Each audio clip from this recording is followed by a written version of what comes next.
7 ตุลาคม พ.ศ. 2568 เวลา 8:09 น.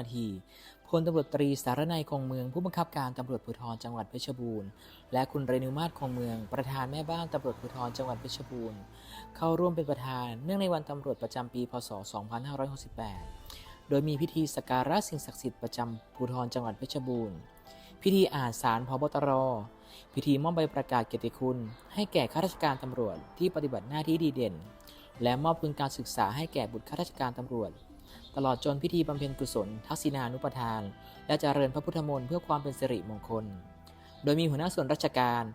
กตตร.จังหวัดเพชรบูรณ์ แขกผู้มีเกียรติ และข้าราชการตำรวจภูธรจังหวัดเพชรบูรณ์ เข้าร่วมพิธี ณ ตำรวจภูธรจังหวัดเพชรบูรณ์ นาเวระมณีสิกขาปะทังสมาธิยามิกาเมสุมิชฌาจาราเวรมณี